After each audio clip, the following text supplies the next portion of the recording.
Welcome to the race online. কেমন আছিস তোরা? আশা করছি সবাই অনেক অনেক অনেক ভালো আছিস। অনেক ভালোভাবে পড়াশোনা তোদের চলছে। তোর পড়াশুনো যাতে আরো ভালোভাবে চালাতে পারিস, অনেক জিনিস যেগুলো কঠিন জিনিস সেগুলো যাতে আরো ভালোভাবে বুঝতে পারিস, সেই জন্যই আমাদের এই প্রচেষ্টা।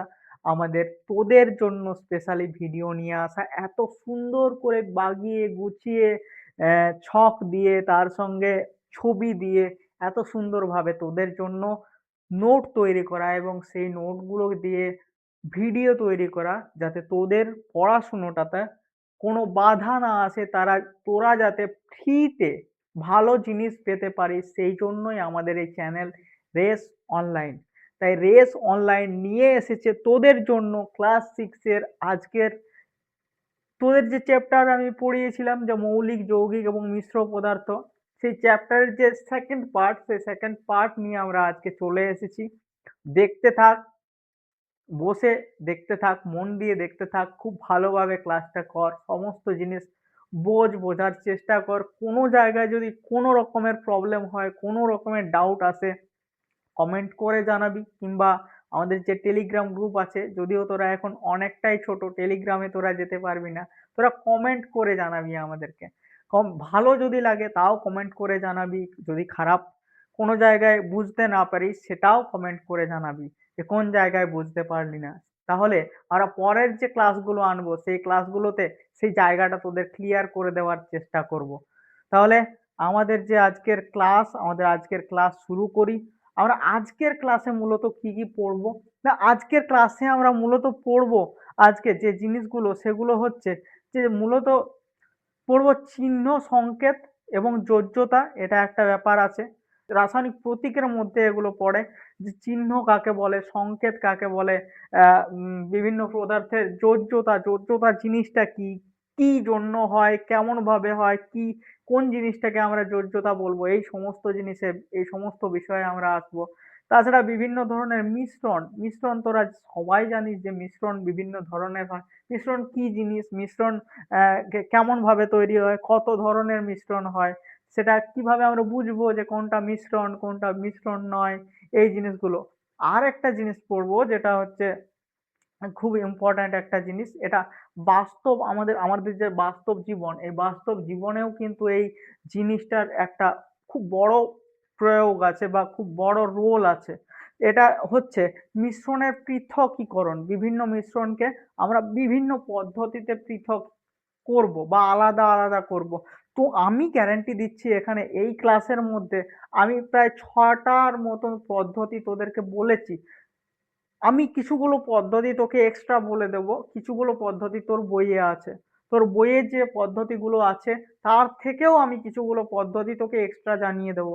কেন জানিয়ে দেবো? কারণ তুই যখন ক্লাস 7-এ, ক্লাস 8-এ, 9-এ, 10-এ উঠবি, তখন যেন তোর প্রবলেম না হয়, তখন যেন তোর কম প্রবলেম হয় বা বুঝতে অসুবিধা না হয়, তার জন্য আমি তোকে একটু এক্সট্রা জিনিস তোকে বুঝিয়ে দেব। তাই এই জিনিসগুলো তুই ভালো করে দেখ, ক্লাসটা মনোযোগ দিয়ে দেখ, কোন জায়গার থেকে দেখছিস এবং ক্লাসটা ভালো লাগছে কি, কোন জায়গায় প্রবলেম হচ্ছে সেটা কিন্তু কমেন্ট করে জানাতে ভুলিস না। আর একটা জিনিস আমি তোকে বলতে ভুলে যাচ্ছি বারবার, যদি নতুন হয়ে থাকিস, যদি প্রথম হয়ে থাকিস, তাহলে অবশ্যই সাবস্ক্রাইব করিস আর বন্ধুদের সঙ্গে শেয়ার করিস। তুই দেখবি বন্ধুদেরকেও কিন্তু ক্লাসটা দেখার সুযোগ করে দিবি। চল, প্রথমে আমরা যে জিনিসটা দেখি সেটা হচ্ছে চিহ্ন এবং সংকেত। তাহলে চিহ্ন কাকে বলবো এবং সংকেতই বা কাকে বলবো? দেখ, প্রথমে যদি আমরা এখানে এখানে চিহ্ন লেখার যে নিয়ম, সেই নিয়মগুলো আছে, কিন্তু এখানে সংকেত বা চিহ্ন জিনিসটা কি, সেই জিনিসটা আমরা প্রথমে আসি। দেখ, তোর একটা বাড়ির দেওয়ার নাম আছে, একটা স্কুলে ডাকে এরকম একটা নাম আছে। তাহলে আমরা সবাই জানি যে আমরা সবাই হচ্ছি মানুষ বা একটা প্রজাতি, এবং আমাদের কি আছে, আমরা তো সবাই মানুষ। আমরা কি না, সবাই হচ্ছে আমরা মানুষ। এবার আমাদেরকে যদি কেউ মানুষ বলে ডাকে, তাহলে কি আমাদের ভালো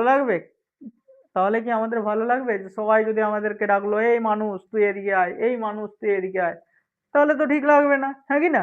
তাহলে আমাদেরকে প্রত্যেককে আলাদা করার জন্য কি আছে, আমাদের প্রত্যেকের আলাদা আলাদা এক একটা নাম আছে। কারো নাম রাহুল হতে পারে, কারো নাম সৌভিক হতে পারে, যেমন আমার নাম সৌভিক। কারো নাম হতে পারে সুমিত, কারো নাম আরো অন্য কিছু হতে পারে। ঠিক? তাহলে এই যে প্রত্যেক জনের একটা একটা আলাদা আলাদা নাম আছে। এই নামটা কি জন্য? না এই নামটা হচ্ছে তাকে বিশেষ করে আইডেন্টিফাই করার জন্য, তাকে বিশেষ করে চেনার জন্য। তাহলে প্রকৃতিতে এরকম বিভিন্ন মৌল আছে, বিভিন্ন মৌল প্রকৃতিতে আছে। আর এই বিভিন্ন মৌল যখন আছে, এই বিভিন্ন মৌলগুলোকে চেনার জন্য আমরা তাকে বিভিন্ন বিভিন্ন নাম দিয়েছি। বিভিন্ন বিভিন্ন কি দিয়েছি? না বিভিন্ন বিভিন্ন নাম দিয়েছি। যেমন এখানে দেখ, সোনা, সোনাকে চেনার জন্য তার একটা নাম দেওয়া হয়েছে গোল্ড, হ্যাঁ কি না? গোল্ড। এবং ল্যাতিন ভাষায় একে কি বলে? অরিয়াম বলে। তারপর লোহা, লোহার একটা নাম আছে, যেমন লোহার নাম আছে আমরা দিয়েছি আয়রন বা লোহা, এবং ল্যাতিন ভাষায় এর নাম আছে পিরিয়াম। ঠিক আছে? নাইট্রোজেন, সোডিয়াম, সোডিয়ামের একটা নাম আছে, যেমন সোডিয়াম, সোডিয়ামের নাম আছে নাইট্রিয়াম ল্যাতিন ভাষায়। তেমনি তাহলে এই যে ব্যাপারগুলো হলো, এক একটা জিনিসকে চেনার জন্য তাকে এক একটা নাম দেওয়া হচ্ছে, তার নাম দিয়ে দিচ্ছি। এবার আমি যখন কোনো একটা রিসার্চ পেপার লিখবো বা কোনো একটা আর্টিকেল লিখবো, সেখানে বারবার যখন একটা নাম আসবে, তুই ইংরেজিতে একটা জিনিস দেখেছিলি যে যদি কোনো একজনের নাম বারবার বারবার আসতে থাকে, তাহলে আমরা তাকে কি করি? তাকে আমরা হি কিংবা সি দিয়ে চালিয়ে দিই। হি কিংবা সি দিয়ে চালিয়ে দিই, যে সে বা তিনি এই দিয়ে চালিয়ে দিই। বিজ্ঞানে কি এরকম জিনিসটা করা যাবে না? বিজ্ঞানে একদম না, এরকম জিনিস একদম করা যাবে না। তাহলে কি করব বিজ্ঞানে? তাহলে আমরা একটা বুদ্ধি আঁটলাম। কি বুদ্ধি?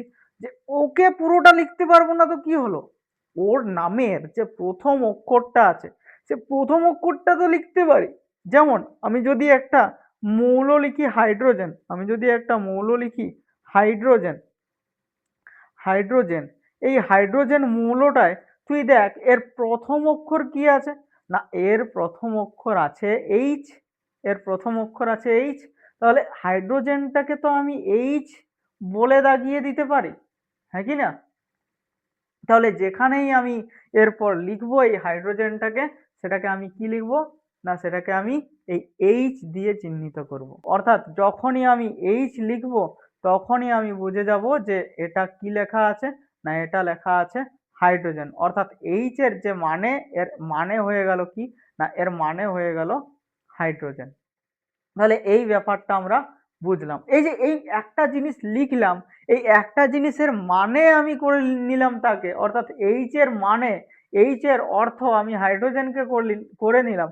তাই এই যে এইচটা, এই এইচটাকে আমি বলবো হাইড্রোজেনের কি? না এইচটাকে বলবো আমি হাইড্রোজেনের চিহ্ন। এই এইচটাকে বলবো আমি হাইড্রোজেনের চিহ্ন। অর্থাৎ চিহ্ন কি জিনিস, চিহ্ন কি জন্য এলো, চিহ্ন কেন আমরা আনলাম, সেই জিনিসগুলো তুই বুঝলি। আশা করছি তুই এই জিনিসগুলো বুঝলি। তাহলে তুই বলবি যে স্যার চিহ্ন তো বুঝলাম, চিহ্ন তো বুঝলাম, কিন্তু স্যার সংকেত জিনিসটা কি? কিন্তু সংকেত জিনিসটা কি? দেখ তোকে আমি এর আগের ক্লাসে একটা ধারণা দিয়েছিলাম, যে পরমাণুর ধারণা, অর্থাৎ পরমাণু কাকে বলে, পরম অণু, অর্থাৎ একদম ছোট্ট যে অংশটা, সেই ছোট্ট অংশটাকে পরমাণু বলে। এই পরমাণুতে আমি তোকে এখন বলছি কিংবা আগেও বলেছিলাম হয়তো, যে পরমাণুতে কিছু কিছু মৌল আছে যারা একা স্বাধীনভাবে থাকতে পারে না। যেমন এই যে অক্সিজেন, এ একা কখনো স্বাধীনভাবে থাকতে পারে না। এই যখন স্বাধীনভাবে থাকতে চায়, তখন এ আরেকটা অক্সিজেনকে সঙ্গে নিয়ে একটা অণু বানায়, তার নাম আমরা হচ্ছে তার নাম আমরা এরকম ভাবে লিখি O2। অর্থাৎ দুটো অক্সিজেন একসঙ্গে আছে। এই যে দুটো অক্সিজেন একসঙ্গে আছে, এটা কি আর পরমাণু রইলো? না, এটা হয়ে গেল কি? না এটা হয়ে গেল অণু। এটা হয়ে গেল অণু, পরমাণুর বড় ভাই বা পরমাণুর থেকে একটু বড়। তাহলে এই যে অণু, এই যে অণু হয়ে গেল, এই স্তরে এসে, এই স্তরে এসে অর্থাৎ অক্সিজেনের চিহ্ন কি? অক্সিজেন বোঝাতে আমি কি ব্যবহার করি? অক্সিজেন বোঝাতে আমি ও ব্যবহার করি। অক্সিজেন বোঝাতে আমি কি ব্যবহার করি? অক্সিজেন বোঝাতে আমি ও ব্যবহার করি। কিন্তু অক্সিজেনটা কি কখনো একা থাকতে পারছে? কোনোদিন একা থাকতে পারবে না। একে থাকতে গেলে কি করতে হবে? এর সঙ্গে আরেকটা অক্সিজেনের অণু যোগ করতে হবে এবং O2 হিসাবে একে থাকতে হবে। তাহলে এই যে স্বাধীন রূপ, এর স্বাধীন রূপটাকে যখন আমি প্রকাশ করতে যাব, তখন সেটাকে আমি কি বলবো না, তখন সেটাকে আমি বলবো তার সংকেত। তখন সেটাকে আমি তার সংকেত বলবো। তখন সেটাকে আমি তার সংকেত বলবো। অর্থাৎ যখন আমরা কোনো একটা মৌলকে ছোট্ট অক্ষরে বোঝাতে যাব, তখন তার নামের প্রথম অক্ষরটাকে আমরা নেব। যদি আমরা চিহ্ন লেখার যে কিছুগুলো নিয়ম আছে, এই নিয়মগুলোতে দেখি, তাহলে নিয়মগুলোতে দেখতে পাবো যে মৌলের ইংরেজি নামের প্রথম অক্ষরটাকে বড় হাতে লেখা হয়। দেখ, আমি প্রথম অক্ষরটাকে এই যে এইচ, এই বড় হাতের আমি এইচ লিখেছি ইংরেজি নামের প্রথম অক্ষরটাকে। কিংবা এই নামটা ইংরেজি না হয়ে হতে পারে কি, ল্যাতিন হতে পারে কিংবা গ্রিক হতে পারে। ল্যাতিন হতে পারে কিংবা সেটা কি হতে পারে, সেটা গ্রিক হতে পারে। কারণ কি, কারণ ল্যাতিন এবং গ্রিকরা কিন্তু ইংরেজদের আগেও, মানে ইংরেজি যারা ভাষা জানতেন তাদের থেকে আগে কিন্তু সায়েন্সটাকে ইনভেন্ট করেছে। তারা অনেক জিনিস আগেই ইনভেন্ট করে তাদের যে ভাষা, সেই ভাষা অনুযায়ী তাদের অনেক কিছু নামকরণ করে দিয়েছেন। তাই এই নামে কিন্তু হতে পারে। তাছাড়া কি, এর যদি প্রথম অক্ষরটা আমরা কোনো একটা মৌলে ব্যবহার করে ফেলি, আর আমরা দেখি যে আরো কোনো এমন অক্ষর, এমন কোনো গ্যাস আছে কিংবা এমন কোনো মৌল আছে যার মধ্যে কিন্তু এই অক্ষরটা আসছে, যেমন হাইড্রোজেনকে আমি যদি এইচটা দিয়ে দিই, তাহলে এখানে হিলিয়াম বলে যে জিনিসটা আছে, হিলিয়াম, এই হিলিয়ামকে আমি কি দেব? তুই বলবি একেও এইচ দিয়ে দিন স্যার। তাহলে একে যদি এইচ দিই তাহলে দুটো তো একই হয়ে গেল, তাহলে আমি বুঝবো কি করে যে কোনটা হিলিয়াম আর কোনটা হাইড্রোজেন? তখন আমি কি করব না, হিলিয়ামের যে পরের অক্ষরটা ই, এইচ ই, এই পরের অক্ষরটাকে এর সঙ্গে জুড়ে দেব। অর্থাৎ হিলিয়াম বোঝাতে আমি এইচ ই ব্যবহার করব। ঠিক আছে? তাহলে আমরা প্রথম অক্ষর কিংবা দ্বিতীয় অক্ষরও কিন্তু নিতে পারি। যদি দ্বিতীয় অক্ষরও হয়ে যায় তখন আমি কি করব? তখন দ্বিতীয় অক্ষরটা ছেড়ে তৃতীয় অক্ষর নেব। যদি তৃতীয় অক্ষরও হয়ে যায় তাহলে দ্বিতীয় তৃতীয় ছেড়ে চতুর্থ অক্ষরে চলে যাব। প্রথম অক্ষরটা আর দ্বিতীয় তৃতীয় ছেড়ে চতুর্থ অক্ষরটা। যেমন ক্লোরিনের ক্ষেত্রে, ক্লোরিনের বানান কি? ক্লোরিনের বানান হচ্ছে কি না, ক্লোরিনের বানান হচ্ছে CHLO। তাহলে ক্লোরিনের সংকেত কি? Cl। তার মানে আমরা কি করলাম, এই যে এইচটা আছে এই এইচটাকে আমরা ছেড়ে টপকে এলে চলে গেলাম, হ্যাঁ কি না? তাহলে এইরকম ভাবে আমরা সংকেতটা লিখবো। এটা হচ্ছে তোর সংকেত লেখার যে নিয়মাবলী আছে, সেই নিয়মাবলী। এখানে দেখ কিছু মৌল আমার দেওয়া আছে, যেমন সোনা। সোনার যে ইংরেজি নাম কি আর সোনার চিহ্ন কি, সেটা কিন্তু দেওয়া আছে এখানে। সোনার চিহ্ন কি? AU। কেন AU বলে? কারণ একে ল্যাতিন ভাষায় কিংবা গ্রিক ভাষায় একে অরিয়াম বলে। লোহা কি? দেখ, লোহা এখানে ইংরেজি ভাষায় লোহাকে বলে আয়রন, আর এর চিহ্ন হচ্ছে Fe। Fe কেন না, Fe হচ্ছে এর যে ল্যাতিন ভাষায় বা গ্রিক ভাষায় যে এর নামটা, সেটা হচ্ছে ফিরিয়াম, তাই একে এফি বলে। তো এইরকম ভাবে দেখ, তোর বেশ কয়েকটা জিনিস আমি এখানে তোকে দিয়ে রেখেছি। এই জিনিসগুলো কিন্তু তোর এমসিকিউতে আসবে। তোর যে এমসিকিউ আসবে, এই এমসিকিউতে কিন্তু এই জিনিসগুলো আসতে পারে। তাই এই যে নামের যে লিস্টগুলো, এই লিস্টগুলো তোর বইয়েও দেখবি বেশ কয়েকটা লিস্ট দেওয়া আছে। এই লিস্টগুলো তুই মুখস্থ করে রাখবি। এখানে কিছু সংকেত দেওয়া আছে। কি সংকেত দেওয়া আছে? দেখ, হাইড্রোজেনের সংকেত, হাইড্রোজেনের সংকেত দেওয়া আছে H2। হাইড্রোজেনের সংকেত কি দেওয়া আছে না H2। অক্সিজেনের সংকেত দেওয়া আছে O2। এখানে জলের সংকেত দেওয়া আছে H2O। কার্বন ডাই অক্সাইডের সংকেত দেওয়া আছে, সালফিউরিক অ্যাসিডের সংকেত দেওয়া আছে, ক্যালসিয়াম কার্বনেটের সংকেত দেওয়া আছে। অর্থাৎ বিভিন্ন যে জিনিস তাদের সংকেতগুলো দেওয়া আছে।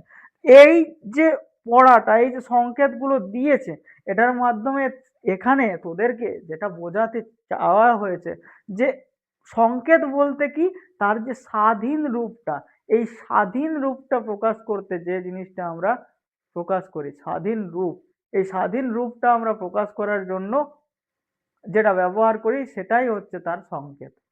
ঠিক আছে? এরপর যে জিনিসটায় আসি সেটা হচ্ছে যোজ্যতা।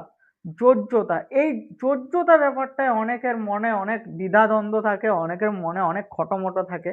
দেখ, যোজ্যতা আমি যদি একদম সহজ ভাষায় বলি, একদম সহজ ভাষায় বলি, তাহলে আমি তোকে বলতে পারবো যে ধর তুই আছিস, এবার তুই স্কুলে গেছিস, স্কুলে তোর অনেক বন্ধু আছে। তুই কি করলি? তোর দুটো হাত এরকম ভাবে দুদিকে বাড়িয়ে দিলি। দুদিকে দুটো হাত বাড়িয়ে দিয়েছিস। তোর দুটো বন্ধু কি করলো? দুটো বন্ধু তোর দুটো হাতে ধরলো। অর্থাৎ তুইও তোর দুটো বন্ধুকে হাত দিয়ে ধরতে পারলি। অর্থাৎ তুই কি এখানে দুজনকে একসঙ্গে ধরতে পারছিস। দুজনকে একসঙ্গে ধরতে পারছিস। তো দুটো বন্ধুকে একসঙ্গে ধরতে পারছিস। অর্থাৎ এক্ষেত্রে তোর যোগ্যতা আমি যদি এই এক্সাম্পলটা বা এই উদাহরণটার মাধ্যমে তোকে বোঝাতে চাই, তাহলে তোর যোগ্যতা হচ্ছে এখানে দুই। তুই একসঙ্গে দুটো বন্ধুকে ধরতে পারছিস। তোর দুটো বন্ধু দুই দিকে আছে, তাদেরকে তুই একসঙ্গে ধরতে পারছিস। অর্থাৎ এক্ষেত্রে তোর যোগ্যতা কি? না, এক্ষেত্রে তোর যোগ্যতা হচ্ছে দুই। তুই দুটো হাত দিয়ে একটা বন্ধুকেই ধরতে পারছিস, কিন্তু তুই ম্যাক্সিমাম বা তুই সর্বোচ্চ ভাবে কজন বন্ধুকে ধরতে পারছিস? দুজন বন্ধুকে ধরতে পারছিস। এক্ষেত্রে বন্ধুকে, না এক্ষেত্রে বন্ধু হচ্ছে হাইড্রোজেন, এক্ষেত্রে বন্ধু হচ্ছে হাইড্রোজেন। আর মৌলকে, মৌল হচ্ছিস তুই। অর্থাৎ তুই একটা মৌল, অর্থাৎ একটা মৌল সর্বোচ্চ যটা হাইড্রোজেনকে ধরে রাখতে পারবে একসঙ্গে, সেটাই তার যোজ্যতা। আমি যদি কার্বনের যোজ্যতা বলি, আমি যদি কার্বনের যোজ্যতা বলি, তাহলে কার্বনের তোর দুটো হাত আছে। কার্বনের কটা হাত আছে? কার্বনের এইরকম চারটে হাত আছে। কার্বন এই চারটে হাত দিয়ে কয়টা হাইড্রোজেনকে একসঙ্গে ধরতে পারবে? না, একটা, দুটো, তিনটে, আর এটা হচ্ছে চারটে। যদি আমি বলি তাহলে কার্বন কয়টাকে ধরতে পারলো? না, ধরতে পারলো তোর এখানে দেখ এক, এটা হচ্ছে এক, এটা হচ্ছে দুই, এটা হচ্ছে তিন, এটা হচ্ছে চার। চারটে হাইড্রোজেনকে একসঙ্গে ধরতে পারলো। অর্থাৎ আমি যদি এখানে লিখি, তো কার্বনের যোজ্যতা কত? না, কার্বনের যোজ্যতা হচ্ছে চার। তাহলে যোজ্যতা যে জিনিসটা, এই যোজ্যতা তুই বুঝতে পারলি না যোজ্যতা কাকে বলে? একটা মৌল জয়টা হাইড্রোজেনকে একসঙ্গে ধরে রাখতে পারে, সেটাই হচ্ছে তার যোজ্যতা। দেখ এখানে হাইড্রোজেনের যোজ্যতা কত হচ্ছে? না, হাইড্রোজেনের যোজ্যতা হচ্ছে এক। সোডিয়ামের যোজ্যতা কত হচ্ছে? না, সোডিয়ামের যোজ্যতা হচ্ছে এক। পটাশিয়ামের যোজ্যতা কত হচ্ছে?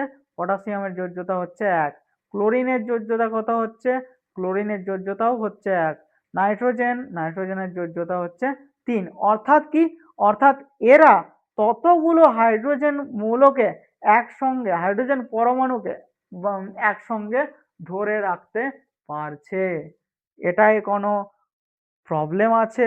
আশা করছি কোনো প্রবলেম হওয়ার দরকার নেই বা কোনো প্রবলেম হবে না। তুই দেখ এখানেও একই জিনিস দিয়েছে, অক্সিজেনের যোজ্যতা দিয়েছে কত? না, অক্সিজেনের যোজ্যতা দিয়েছে দুই। তারপরে ক্যালসিয়ামের যোজ্যতা দিয়েছে দুই, ম্যাগনেসিয়ামের যোজ্যতা দিয়েছে দুই, অ্যালুমিনিয়ামের যোজ্যতা দিয়েছে তিন, কার্বনের যোজ্যতা দেখ তোকে আমি বলেছিলাম চার, এখানে কত দিয়েছে?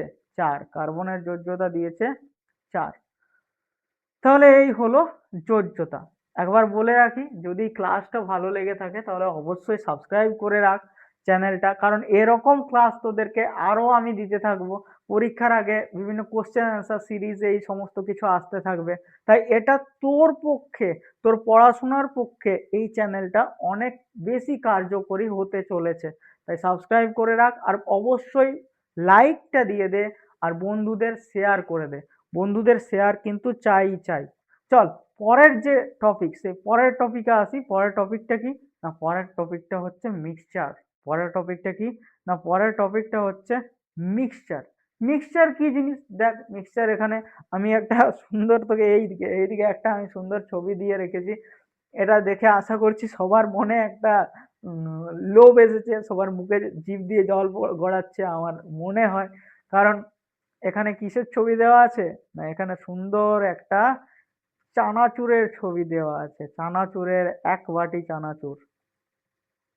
এই চানাচুরের মাধ্যমেই আমি তোকে আজকে মিক্সচার পড়িয়ে দেবো, এবং তোর মিক্সচার সম্বন্ধে যতটুকু ডাউট আছে বা যতটুকু সন্দেহ আছে, সেটা কিন্তু আজ এই ক্লাসের পরে তোর আর থাকবে না। আচ্ছা, তাহলে আমরা এখন পড়বো মিক্সচার। মিক্সচার মানে কি জিনিস? না, মিক্সচার মানে হচ্ছে মিক্সচার কার মধ্যে হয়? একই ধরনের যে বস্তু, সেই একই ধরনের বস্তুর মধ্যে কি মিক্সচার হতে পারে? না, একই ধরনের বস্তু তো মিলে যাবে একসঙ্গে। তুই ধর ১ গ্লাস জলের সঙ্গে আরেক গ্লাস জল যদি ঢালিস, তাহলে সেটা কি মিক্সচার হলো? সেটা তো মিক্সচার হলো না। সেটা তো দুটোই জল ছিল, জলে জলে তো মিশে গেল। মিক্সচার আর কোথায় হলো? মিক্সচার মানে কি? তার মানে দুটো ভিন্ন ধর্মের মৌল দরকার। দুটো ভিন্ন ধর্মের মৌল। কি দরকার? না, এই যে মৌলগুলো থাকবে, এই মৌলগুলো দুটো ভিন্ন ধর্মের মৌল হতে হবে। বা দুটো ভিন্ন ধর্মের মৌলও বলবো না, ভিন্ন ধর্মের পদার্থ হতে হবে। আমি আগের দিন তোকে বলেছিলাম যে পদার্থ আমরা কাকে বলবো? যারই নাম জানি না, যাকে আমি বুঝতে পারছি না এই জিনিসটা কি, বলে দেবো এটা একটা পদার্থ। ঠিক? তাহলে ভিন্ন ধর্মের দুটো পদার্থ, ভিন্ন ধরনের দুটো পদার্থ। এখানে আমি বলতে পারি, দেখ এই উপরে কি আছে না, কাজু আছে, কিশমিশ আছে, বাদাম আছে, তাছাড়া এই ঝুরি ভাজা আছে এবং গাঁঠিয়া আছে। এই সমস্ত জিনিসগুলো কি না, এই সমস্ত জিনিসগুলো একে অপরের থেকে আলাদা আলাদা। এই একে অপরের থেকে যে আলাদা আলাদা বস্তু, এই বস্তুগুলোকে আমি কি নিলাম? একসঙ্গে নিলাম এবং তাকে একসঙ্গে মিশিয়ে দিলাম। তৈরি কি হয়ে গেল? তৈরি হয়ে গেল একটা মিক্সচার। তৈরি হয়ে গেল একটা মিক্সচার। এটাকেই বলছি মিক্সচার। দেখ এখানে তোদের যে এই ছবিটা দেওয়া আছে, এই ছবিটাতে বোঝানো হয়েছে যে এটা এক ধরনের বস্তু, এটা এক ধরনের বস্তু। এই দুটো বস্তুকে আমি কি করলাম? একসঙ্গে মিশিয়ে দিলাম। কি হয়ে গেল? এটা হয়ে গেল একটা মিক্সচার। হলো কি না? তো মিক্সচার জিনিসটা এটাই। মিক্সচার জিনিসটা হচ্ছে দুটো আলাদা ধর্মের মৌল বা দুটো আলাদা ধর্মের পদার্থ যখন একসঙ্গে একসঙ্গে মিশিয়ে দেওয়া হয়, তখন তাকে কি বলে? তখন তাকে মিক্সচার বলে। এবার এই মিক্সচারটা কি রকম হতে পারে? এই মিক্সচার হতে পারে আবার দুই ধরনের। এই মিক্সচার কয় ধরনের হতে পারে? না, এই মিক্সচার হতে পারে আবার দুই ধরনের। একটা কি? সমসত্ব মিক্সচার, সমসত্ব মিক্সচার। আরেকটা কি? না, আরেকটা হচ্ছে অসমসত্ব মিক্সচার, অসমসত্ব মিক্সচার। তাহলে তুই বলবি স্যার সমসত্ব মিক্সচার কি আর অসমসত্ব মিক্সচারই বা কি? এটা নিশ্চয়ই তোর মনে এতক্ষণ পর্যন্ত কোশ্চেন এসে গেছে যে স্যার সমসত্ব মিক্সচার কি, অসমসত্ব মিক্সচার কি। দেখ আমি যদি সমসত্ব মিক্সচার কাকে বলে এটা তোকে যদি জানাতে চাই, এটা যদি তোকে বলতে চাই, তাহলে আমাকে বলতে হবে যে সমসত্ব মিক্সচার যখন আমরা দুটো পদার্থকে মিক্স করাবো, দুটো আলাদা আলাদা পদার্থ, মনে রাখবি দুটো একই ধরনের পদার্থ মিক্স করালে কিন্তু তাকে আমরা মিক্সচার বলি না। তাহলে আমরা দুটো আলাদা আলাদা পদার্থকে যদি মিক্স করাই এবং তার উপাদানগুলো যখন মিক্স হচ্ছে, তখন সব জায়গায় সমানভাবে মিক্স যদি হয়ে যায়, সব জায়গায় একই ধরনের, একইভাবে একদম সমানভাবে যদি মিক্স হয়ে যায়, তাহলে সেই যে মিক্সচারটা তৈরি হচ্ছে, সেই মিক্সচারটাকেই হচ্ছে সমসত্ব মিক্সচার। এবং এই মিক্সচারটাকে আমরা খালি চোখে কোনোদিন আলাদা করতে পারবো না, খালি চোখে এটাকে আলাদা আলাদা দেখতে পাবো না। তোকে যদি আমি একটা উদাহরণ দিই সমসত্ব মিক্সচারের, তাহলে তুই বুঝতে পারবি। দেখ উদাহরণটা হচ্ছে যে তুই জল নিলি এবং চিনি নিলি, জল এবং চিনিটাকে গুলে দিলি। তাহলে তুই দেখ এই যে জল এবং চিনিটাকে আমি গুলে দিলাম, ধর আমি এখানে সমসত্ব মিক্সচারটা আঁকছি। কোন জায়গায় সমসত্ব মিক্সচারটা আঁকছি? না, আমি সমসত্ব মিক্সচারটা আঁকছি এই জায়গায়। ধর এটা একটা গ্লাস, এই গ্লাসটার মধ্যে আমি জল এবং চিনি গুলে দিয়েছি। এই গ্লাসটার মধ্যে আমি জল এবং চিনিটাকে কি করেছি? না, জল এবং চিনিটাকে গুলে দিয়েছি। এখানে ধর জল এবং চিনি এটাকে গুলে এরকম একটা মিক্সচার তৈরি করা আছে, এরকম একটা মিক্সচার তৈরি করা আছে। এবার আমি একটা চামচ নিলাম, এবার আমি একটা চামচ নিলাম এবং চামচটায় করে কি, এই চামচটায় করে এই জায়গাটার থেকে কিছুটা পরিমাণে জল এবং চিনি তুলে আমি যদি টেস্ট করি, তাহলে যতটা মিষ্টি লাগবে, আমি যদি এই জায়গার থেকে চামচটায় নিয়ে তুলে যদি শরবতটাকে টেস্ট করি, তাহলে চিনি মিষ্টি কি রকম লাগবে? অতটাই লাগবে, একই লাগবে, তাই তো? তাহলে আমি দেখতে পাচ্ছি যে চিনি এবং জলের যে মিশ্রণটা সব জায়গায় সমানভাবে একই রকম ভাবে মিশে গেছে। এবং এটা আমি খালি চোখে দেখে কি করব, এরকম খালি চোখে দেখে এটা কি আলাদা করতে পারবো? কোনোদিনই আলাদা করতে পারবো না। তাই এই ধরনের মিক্সচারকে আমরা কি বলি? সমসত্ব মিক্সচার। এখানে দেখ দুটো উদাহরণ দেওয়া আছে। এক হচ্ছে লবণ এবং জলের মিক্সচার, আর আরেকটা উদাহরণ হচ্ছে বায়ুর মিক্সচার, অর্থাৎ বাতাসের মধ্যে অনেক ধরনের গ্যাস আছে, যেমন হাইড্রোজেন আছে, অক্সিজেন আছে, নাইট্রোজেন আছে, কার্বন ডাই অক্সাইড আছে, বিভিন্ন ধরনের গ্যাস আছে। তাহলে এই যে বিভিন্ন ধরনের গ্যাস, এগুলোকে আমরা খালি চোখে আলাদা করতে পারছি? পারছি না। তাহলে এটা কি? এটা হচ্ছে একটা সমসত্ব মিক্সচার। তুই যখন চা খাস, মিষ্টি চা, চাটায় কি এরকম হয় যে চায়ের ওপর দিকটা বেশি মিষ্টি, চায়ের নিচ দিকটা কম মিষ্টি? এরকম তো হয় না। তার মানে কি?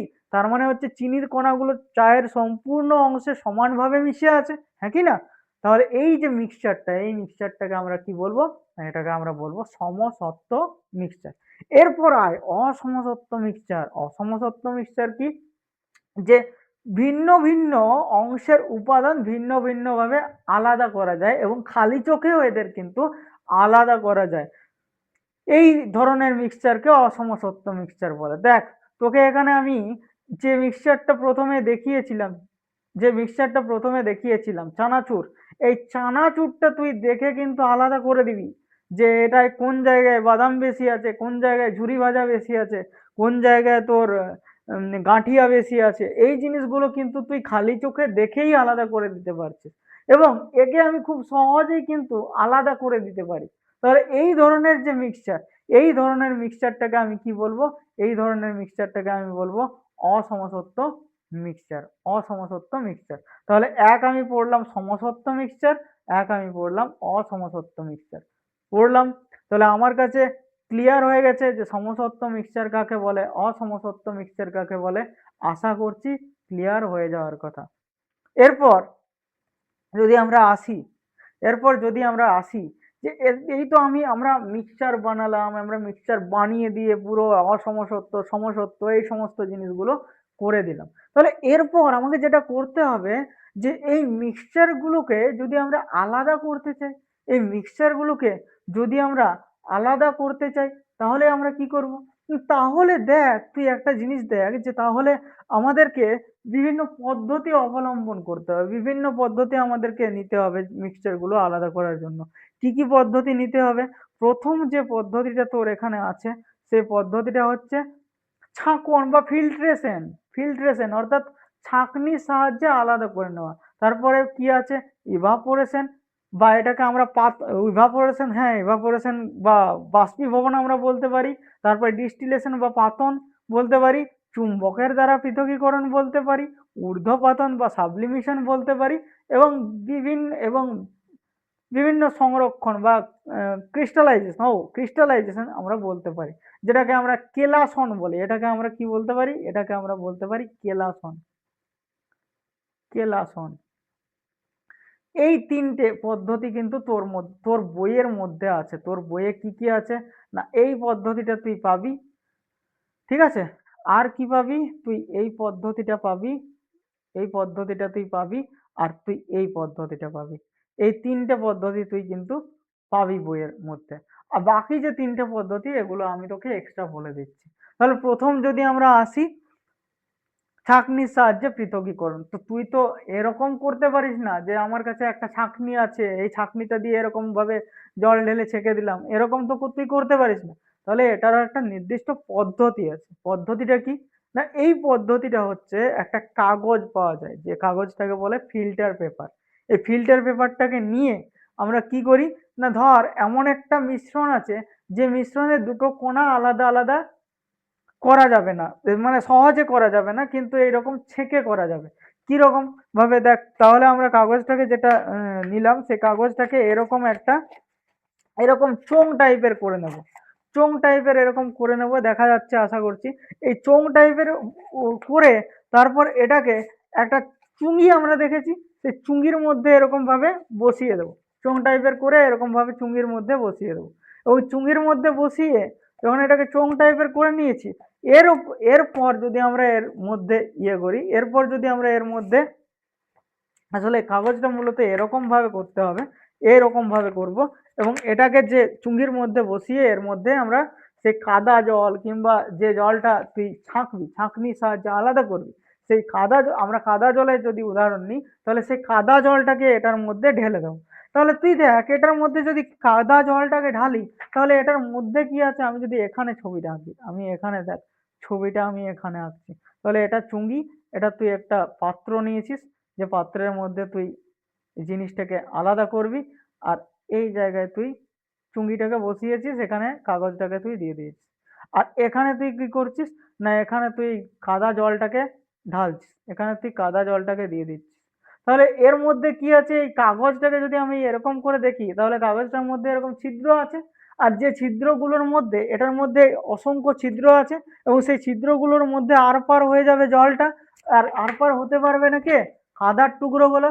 কেন আলাদা আলাদা হতে পারবে, পার হতে পারবে না, কারণ আমরা জানি যে এটার মধ্যে যদি এরকম সূক্ষ্ম সূক্ষ্ম সূক্ষ্ম সূক্ষ্ম ছিদ্র থাকে, সূক্ষ্ম সূক্ষ্ম ছিদ্র থাকে, তাহলে জলটা তো অনায়াসে এটার থেকে আর পার হয়ে যাবে, কিন্তু কাদার টুকরোগুলো যেহেতু বড়, কাদার টুকরোগুলো যেহেতু বড়, যেহেতু এরকম বড় বড়, সেগুলো কি, সেগুলো এই জায়গায় গিয়ে আটকে যাবে, সেগুলো এই জায়গায় গিয়ে আটকে যাবে, এবং আটকে গেলে কি হবে, আমরা এই যে এর মধ্যে কি পাবো, না এর মধ্যে বিশুদ্ধ জল পাবো, আর কাদাটা আমরা এখানে আটকে থেকে যাবে, আটকে থাকা অবস্থায় পেয়ে যাব। তাহলে এটা আমরা কি করতে পারলাম, এই যে মিশ্রণটা ছিল, এই মিশ্রণটার থেকে কাদা এবং জলকে আলাদা করে দিতে পারলাম, হ্যাঁ কি না? তাহলে এই যে পদ্ধতি, এটাকে আমরা ফিল্ট্রেশন পদ্ধতি বলি, বা ছাঁকন পদ্ধতিও তুই বাংলা ভাষায় বলে দিতে পারিস, যে ছাঁকনির সাহায্যে আলাদা করে দিলাম। ঠিক আছে, এরপর আমি যদি আসি, তুই বললি যে স্যার তাহলে এমনও তো পদার্থ থাকতে পারে যে যার কণাগুলো কি হচ্ছে, না যার কণাগুলো অনেক ছোট, যার কণাগুলো এটা দিয়েও গলে পেরিয়ে যাবে, তাহলে তাদেরকে আমরা কি করব?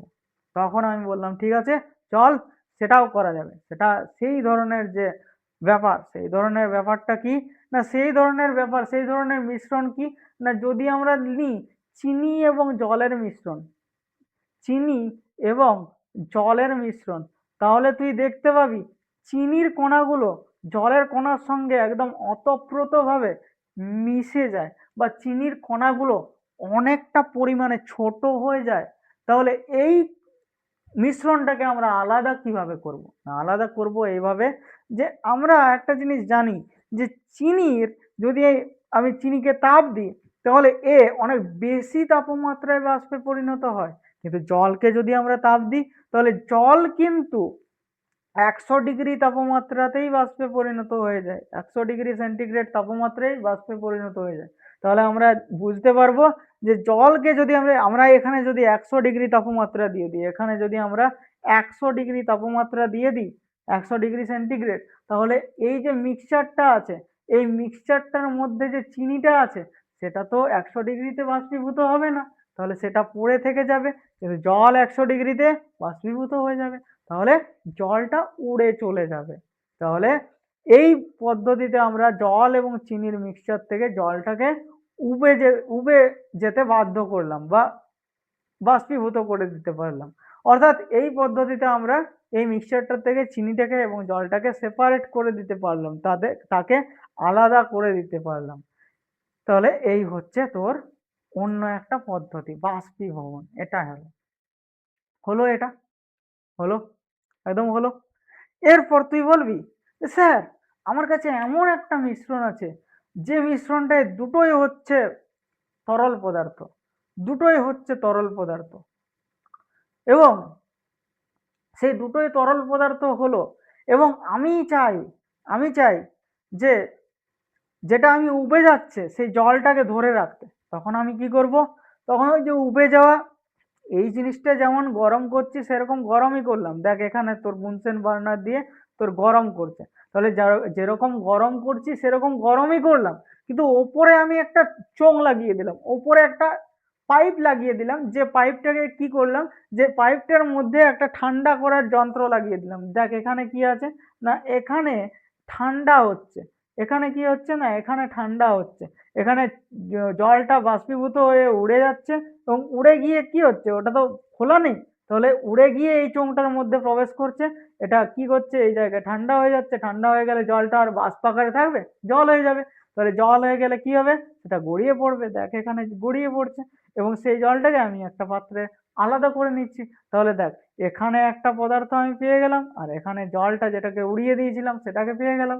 তাহলে এই যে পদ্ধতি, এই পদ্ধতিটাকে আমরা কি বলবো, এই যে একে আলাদা করে সংগ্রহ করছি, এই সংগ্রহটাকে বলে পাতন। আর তাই এই পদ্ধতিটার নাম হচ্ছে পাতন। অর্থাৎ জলটা তো পাচ্ছি, কিন্তু কি ধরনের জল পাচ্ছি, ডিস্টিল ওয়াটার পাচ্ছি, এবং শুদ্ধ জল পাচ্ছি। পাতন বা ডিস্টিলেশন হয়ে যাচ্ছে এই পদ্ধতিটার নাম। দেখ এই পদ্ধতিটা আশা করি বোঝা গেল। এরপর তোকে আমরা যে জিনিসটা বোঝাবো সেটা হচ্ছে ঊর্ধ্বপাতন। ঊর্ধ্বপাতন, ঊর্ধ্বপাতন, তারপর আসছি চৌম্বকের দ্বারা পৃথকীকরণ, এবং তারপর তোর এখানে ক্রিস্টালাইজেশন বা কেলাসন পদ্ধতিতে আসছে, কেলাসন। ঠিক আছে, তাহলে প্রথমে যদি আমরা ঊর্ধ্বপাতন পদ্ধতিটা পড়ি, তাহলে আমরা দেখব যে কিছু পদার্থ আছে, কিছু পদার্থ আছে, যে পদার্থগুলো কি হয় না ডাইরেক্ট বাষ্পে পরিণত হয়ে যায়। এর তরলের কোনো কোশ্চেনই নেই ভাই, তরল হয়ই না। যেমন তুই দেখবি কি না, তুই দেখবি আমাদের বাড়িতে যখন পুজো হয় তখন একটা জিনিস আনি কর্পূর, কর্পূর দেখবি খুব সুন্দর গন্ধ হয়, এবং সেটা কি হয় যজ্ঞের সময় কিংবা আরতির সময় দেখবি কর্পূরকে জ্বালানো হয়, কর্পূরের মধ্যে আগুন লাগিয়ে দেওয়া হয়, এবং সেটা কি হয় জ্বলে যায়। তাহলে এই কর্পূরকে যদি না জ্বালিয়ে তুই সেটাকে সিম্পল গরম করিস, তাহলে গরম করলে সে কি হওয়ার কথা ছিল, কঠিন অবস্থায় ছিল। তাহলে কঠিন থেকে এর কি হওয়ার কথা ছিল না, কঠিন থেকে এর তরল হওয়ার কথা ছিল, কিন্তু এ তরল না হয়ে এই এই যে স্টেপটা এটাকে স্কিপ করে এর ডাইরেক্ট কি হয়ে যায়, এ ডাইরেক্ট হয়ে যায় তোর বাষ্প, ডাইরেক্ট হয়ে যায় বাষ্প। আর এই ধরনের বস্তুকে যদি, এই ধরনের মিক্সচারকে আমি আলাদা করতে চাই, তাহলে আমি কি করব, তাহলে এইরকম একটা পাত্রের মধ্যে ওই বস্তুটা নেব, যেমন কর্পূর আর তার যে মিক্সচারটা সেটা নেব, এবং সেই মিক্সচারটার নিচে যখন আমরা গরম করব, আগুন দেব, তখন তো সেটা ডাইরেক্ট বাষ্পে পরিণত হয়ে যাবে। তাহলে বাষ্পে পরিণত হয়ে তাকে উপরেই কিন্তু ধরে রাখবো। উপরে কিভাবে ধরে রাখবো, দেখ এখানে একটা তুলো রেখে দিয়েছি, এখানে একটা তুলো রেখে দিয়েছি। এই তুলোটা কি হচ্ছে, তুলোটা এসে তাকে আটকে রাখবে, এবং পরে সেটাকে আমরা ঠান্ডা করে দেবো। যখন ঠান্ডা করে দেবো তখন সেটা আবার কঠিন অবস্থায় চলে আসবে, অর্থাৎ এই জায়গায় জমা হয়ে যাবে। এই জায়গায় সেটা কি হবে না, এই জায়গায় জমা হয়ে যাবে, এবং সেই যে জমা হবে তারপর সেটাকে আলাদা করে নিতে পারবো। এই যে পদ্ধতি, এই পদ্ধতিটাকে আমরা বলছি ঊর্ধ্বপাতন পদ্ধতি। ঊর্ধ্ব অর্থাৎ ওপরে কি করছি, পাতন করছি অর্থাৎ কালেকশন করছি, এই পদ্ধতিটাকে ঊর্ধ্বপাতন বা সাবলিমেশন পদ্ধতি বলে। ঠিক আছে, কেলাসন কি করি না, কেলাসন সেম পদ্ধতি করি। কেলাসনের মধ্যেও যে কণাগুলো আছে দেখ, স্টেপ 1 স্টেপ 2 স্টেপ 3 স্টেপ 4 এর মাধ্যমে দেওয়া আছে। যে কণাগুলো আছে সেই কণাগুলোতে কি হয় না, সেই কণাগুলো গোলা থাকে, এবং তার মধ্যে আমরা সেম আগুন দেব। আগুন দিলে সেই জলীয় যে অংশটা, সেই জলীয় অংশটা উবে যাবে, এবং নিচের মধ্যে কি পড়ে থাকবে না, নিচের মধ্যে যে মিক্সচারটা থেকে গেল, যেটা উবে যেতে পারলো না, সেই অংশটা পড়ে থাকবে। সেটা পরে কি হয়, সেটা পরে ক্রিস্টালের আকারে আমরা পাই, কেলাসের আকারে আমরা পাই। এটা নুনের ক্ষেত্রে, নুন জল যদি আমরা গুলে রাখি তাহলে নুনের ক্ষেত্রে করা হয়। আর এখানে দেখ চুম্বকের দ্বারা পৃথকীকরণ, এটা সবচাইতে একটা সহজ পদ্ধতি। কি রকম সহজ পদ্ধতি, তুই মনে কর বালি আর লোহার গুঁড়ো একসঙ্গে নিলি, এবং সেটাকে কি করলি একসঙ্গে মিক্সচার করে দিলি। এবার তুই আমাকে দিচ্ছিস যে স্যার আপনি এটাকে আলাদা করে দেখান, আর তুই ভাবছিস যে আমি একটা করে বালি একটা করে লোহা এরকম করে আলাদা করব, তারপর আমার ক্লাস সময়টা চলে যাবে, তারপর আমাদের পড়া হবে না। আমি কি করলাম না, আমি আরো বুদ্ধিমান, আমি একটা চুম্বক নিলাম, এবং এই চুম্বকটাকে নিয়ে বালিটার মধ্যে এরকম এরকম করে আলাদা করে দিলাম। তাহলে কি হবে, বালিকে কি লোহাটা আকর্ষণ করবে, করবে না, কিন্তু কাকে আকর্ষণ করবে, বালি আর লোহার গুঁড়োর মিক্সচারের মধ্যে লোহাটাকে আকর্ষণ করবে। তাহলে এই যে এরকম করলাম, এটা কে আকর্ষণ করলো, লোহাটাকে আকর্ষণ করলো, এবং এটাকে যখনই আলাদা করে সরিয়ে দিলাম, লোহার যে গুঁড়োগুলো ছিল সেটা এটার সঙ্গে সঙ্গে কি হলো, সরে যেতে লাগলো, এবং আমি তোকে 1 সেকেন্ডের মধ্যে কি করলাম, বালি আর লোহার গুঁড়ো আলাদা করে দিতে পারলাম। তাহলে দেখলি, তাহলে এইভাবে আমরা কি করলাম না, এইভাবে আমরা অনেক ধরনের যে মিশ্রণ আছে সেই মিশ্রণকে আমরা আলাদা করে দিতে পারলাম। আমরা দেখ আজকের যে পড়াটা, আজকের যে ক্লাসটা আমরা মূলত করলাম, এই ক্লাসটায় কি কি পড়লাম কালকের অর্থাৎ আগের ক্লাসটা আর আজকের ক্লাসটা এই দুটো ক্লাসে মিলে কি কি পড়লাম সেটা একবার সংক্ষেপে একবার ছোট্ট করে তোকে জানিয়ে দিই। দেখ সারসংক্ষেপ অর্থাৎ ছোট্ট করে আমি এই জিনিসগুলো করে রেখেছি যে কি প্রথমে ধাতুবিদ্যা পরিবাহী চকচকে ধাতু অধাতু, এই যে ধাতু কাকে বলে অধাতু কাকে বলে, ধাতুর যে বৈশিষ্ট্য অধাতুর বৈশিষ্ট্য, ধাতু কি কি করতে পারে কি কি করতে পারে না, কি ধর্ম কি না, সেই সব ব্যাপারগুলো আগের ক্লাসে পড়েছিলাম। মৌলিক পদার্থ যৌগিক পদার্থ এই সমস্ত জিনিসগুলো পড়েছিলাম। বিশুদ্ধ পদার্থ তার গলনাঙ্ক এবং মিশ্র পদার্থ তো আজকেই পড়লাম এই সমস্ত জিনিসগুলো। তারপর আজকে আরেকটা পড়লাম সমসত্ব অসমসত্ব মিশ্রণ, এবং সমসত্ব মিশ্রণ অসমসত্ব মিশ্রণ কাকে বলে, তার কি বৈশিষ্ট্য, তাকে আলাদা কি করে করব, সেই সমস্ত ব্যাপারগুলো পড়লাম। বিভিন্ন চিহ্ন যোজ্যতা এই ব্যাপারগুলো আজকে পড়লাম। দেখ এই ব্যাপারটা যে চিহ্ন যোজ্যতা কাকে বলে। তাছাড়া কি পড়লাম, তাছাড়া সবচাইতে বড় ব্যাপার যেটা পড়লাম, বিভিন্ন ধরনের পৃথকীকরণ পদ্ধতি, বিভিন্ন ধরনের পৃথকীকরণ পৃথকীকরণ ব্যাপারটা পড়লাম। তাহলে আবার বলবো যদি তোর ভালো লেগে থাকে তাহলে ক্লাসটা তুই অবশ্যই সাবস্ক্রাইব করে রাখিস, তুই লাইক দিয়ে দিস এই ক্লাসগুলোতে, কারণ তুই যত লাইক দিবি তত এই ক্লাসটা কিন্তু তোর বন্ধুদের মধ্যে ছড়িয়ে যাবে। তাই তুই অবশ্যই একটা লাইক দিস, আর জানাতে ভুলিস না যে ক্লাসটা কেমন লাগছে, আর তোর কি কি কন্টেন্ট তোর দরকার, কি কি তোর আবার পড়া দরকার, কেমন ভাবে দরকার, এই সমস্ত কিছু তুই কমেন্টে জানা। ঠিক আছে, দেখা হবে পরের ক্লাসে।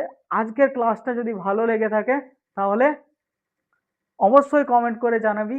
ভালো থাকিস, ভালোভাবে পড়াশোনা করিস, আর খুব ভালোভাবে ছুটি কাটাস, আনন্দে থাকিস, সুস্থ থাকিস। Thank you so much from Race online.